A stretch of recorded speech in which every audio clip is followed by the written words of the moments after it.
Hello, नमस्ते, आदाब और सत श्री अकाल। मैं दिशा ज्योति बुटानी एक बार फिर अपने चैनल पर आप सभी दर्शकों का बहुत बहुत स्वागत करती हूँ। आज मैं आप लोगों के लिए जो विषय लेकर आई हूँ उसका नाम है शब्द भंडार। शब्द भंडार यानी वोकेबलरी। इसी के अंतर्गत हम सबसे पहले पर्यायवाची शब्द देखेंगे जिन्हें इंग्लिश में कहा जाता है सिनोनिम्स।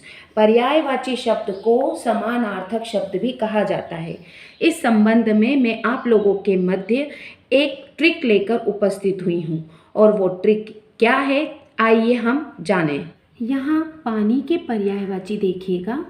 पानी के पर्यायवाची हैं जल, नीर, वारी, अम्बु, पय, तोय, उदक, सलील, आप और सारंग।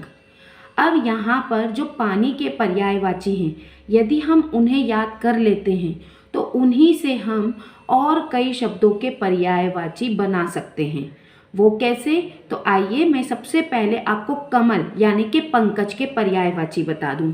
यहाँ देखिए, कमल के पर्यायवाची हैं जलज, नीरज, वारिज, अम्बुज, पयोज, अब्ज, सारंग, सरसीज और सरोरुह। अब इन पर्यायवाची को आप ध्यानपूर्वक देखेंगे तो आप देखेंगे कि शुरू के जो शब्द हैं वो पानी के ही पर्यायवाची हैं और उनमें अंत में ज जोड़कर कमल के पर्यायवाची बनाए गए हैं। जैसे जल के अंदर हमने ज जोड़ा तो वो बन गया जलज। अब यहाँ नीचे देखिएगा, ज का अर्थ होता है पैदा या उत्पन्न हुआ। अर्थात अगर हम देखें तो जलज का अर्थ होता है जल में पैदा हुआ या जल में उत्पन्न हुआ। तो यहाँ पर पानी के पर्यायवाची में यदि हम ज शब्द लगा देते हैं तो हमारे कमल यानी पंकज के पर्यायवाची बन जाते हैं। इसी तरह मैं आपको अन्य शब्दों के पर्यायवाची और बताती हूँ। अब यहाँ बादल के पर्यायवाची देखिए। बादल के पर्यायवाची हैं जलद, नीरद, वारिद, अम्बुद, पयोद, तोयद और सारंग। अब यहाँ पर द का अर्थ अगर हम देखें तो अर्थ होता है देने वाला, और यही शब्द हमें जो पानी के पर्यायवाची हैं उनके अंत में हमें लगाना है। जैसे जल के अंत में हमने लगाया द।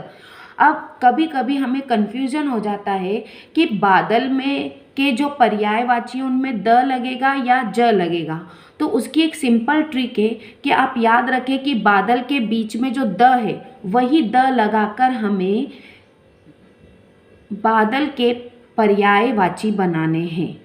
इसी तरह से हम देखें तो इसके अंतर्गत हम पानी के जो पर्यायवाची शब्द हैं उनमें धर शब्द जोड़कर भी बादल के पर्यायवाची बना सकते हैं। जैसे जलधर, निर्धर, वारीधर, अम्बुधर, पयोधर, तोयधर आदि। तो अब यहाँ पर आप ध्यान देंगे तो पता चलेगा कि धर का अर्थ होता है धारण करने वाला, यानी कि बादल के पर्यायवाची में जलद का अर्थ हुआ पानी देने वाला और जलधर का अर्थ हुआ जल को धारण करने वाला। अब हम समुद्र के पर्यायवाची देखेंगे। समुद्र के पर्यायवाची हैं उदधि, जलधि, निर्धि, वारिधि, अम्बुधि, पयोधि, अवधि, सारंग। अब यहाँ पर आप ध्यान देंगे तो पता चलेगा कि जो पानी के पर्यायवाची हैं उनमें अंत में धी शब्द लगा देने से समुद्र के पर्यायवाची बन रहे हैं। यहाँ पर धी का अर्थ है भंडार, यानी कि जल्दी का अर्थ होगा जल का भंडार। इसी तरह से यदि हम पानी के पर्यायवाची में निधि पर जोड़ देते हैं तो समुद्र के पर्यायवाची बन जाएंगे। जैसे जलनिधि, निर्निधि, पयोनिधि, तोयनिधि। निधि का यहाँ अर्थ बता दूं, निधि का अर्थ होता है पूंजी या खजाना, यानी कि जल का खजाना। अब यहाँ पर इसके अतिरिक्त और शब्द अगर हम समुद्र के देखें तो उसके अंतर्गत है नदीश, वारिश और जलधाम। ये हमारे समुद्र के पर्यायवाची हुए। अब नदी के पर्यायवाची देखिए। नदी के पर्यायवाची में भी पानी के जो पर्यायवाची हैं उनमें से कई शब्दों का इस्तेमाल किया गया है।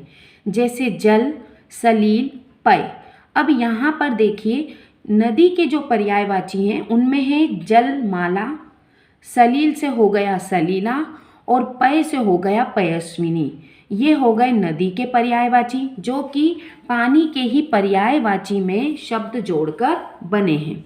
इसी तरह से आगे जो और पर्यायवाची हैं वो है समुद्रगा, सारंग, सरिता, सरी, सरित आदि। अब यहाँ पर हम तालाब के पर्यायवाची देखेंगे। तालाब के जो पर्यायवाची हैं उनमें भी हमने पानी के जो पर्यायवाची हैं उन्हीं का इस्तेमाल करते हुए नए शब्द जोड़कर तालाब के पर्यायवाची बनाए हैं। जैसे जलाशय, जलवान, ये दोनों शब्द जो हैं हमारे पानी के पर्यायवाची से बने।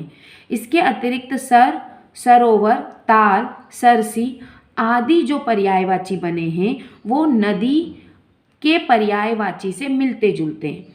आप ध्यान देंगे तो हमने नदी के पर्यायवाची में एक शब्द लिखा है समुद्रगा, जिसके अंतर्गत हमने समुद्र शब्द को उतारा और उसमें गा लगा दिया जिससे नदी का पर्यायवाची बन गया। इसी तरह से सरी, सरित, सरिता ये तीनों शब्द एक दूसरे से मिलते जुलते और इनमें सरी शब्द का प्रयोग किया गया है और यही सरी शब्द में ई की मात्रा हटा देने पर सर जो पर्यायवाची है वो हमारे तालाब का पर्यायवाची बन रहा है। उसी सर से सरोवर भी पर्यायवाची बन रहा है और सरसी भी बन रहा है। तो ये एक दूसरे से मिलते जुलते पर्यायवाची हो गए। इसी तरह यदि हम नाव के पर्यायवाची देखें तो नाव के पर्यायवाची में भी पानी शब्द का प्रयोग हुआ है। पानी के पर्यायवाची शब्द का उपयोग हुआ है जैसे जलयान और जलवाहन। तो यहाँ पर आपने देखा कि मैंने कितने ही शब्दों के अंतर्गत पानी के पर्यायवाची शब्दों का प्रयोग करते हुए पर्यायवाची बनाए। अब यहाँ पर सभी को अगर हम वापस से पूरा देखें तो आप ध्यान देंगे तो आप यहाँ पर देखेंगे कि पानी के जो पर्यायवाची हैं उनसे हमने कमल, बादल, समुद्र, नदी, तालाब, नाव आदि के पर्यायवाची बनाए और जिनमें एक कॉमन शब्द जो रहा वो रहा सारंग। यानी पानी का पर्यायवाची भी सारंग है, कमल का पर्यायवाची भी सारंग है और बादल का पर्यायवाची भी सारंग है। इसी तरह समुद्र और नदी के पर्यायवाची के रूप में भी हमने सारंग शब्द का प्रयोग किया है। यहाँ पर ध्यान देने योग्य बात यह है कि जो हम पानी के पर्यायवाची याद कर रहे हैं उनके प्रयोग से हम कमल, बादल, समुद्र, नदी, तालाब में थोड़ी थोड़ी सी ट्रिक अपनाकर पर्यायवाची शब्द बना रहे हैं। तो यहाँ पर आप लोगों ने ध्यान दिया होगा कि हर एक शब्द एक दूसरे से जुड़ा हुआ है। जैसे यदि हम कमल शब्द के अंतर्गत देखें तो लास्ट में सरसीज और सरोरूह मैंने जो लिखा है वही शब्द का जो शुरू वाले शब्द हैं उनका प्रयोग हमने नदी और तालाब में भी किया है। तो ये शब्द अगर हम ट्रिक से याद कर लें तो आसानी से हम पर्यायवाची शब्द याद कर सकते हैं। उम्मीद करती हूँ कि आपको यह ट्रिक पसंद आई होगी। अगले सेशन में फिर मैं आप लोगों से मिलूँगी। यदि आपको आज का वीडियो पसंद आया है तो प्लीज़ लाइक करें, शेयर करें और मेरे चैनल को सब्सक्राइब करें। मिलते हैं अगले वीडियो में, तब तक के लिए सभी को नमस्कार।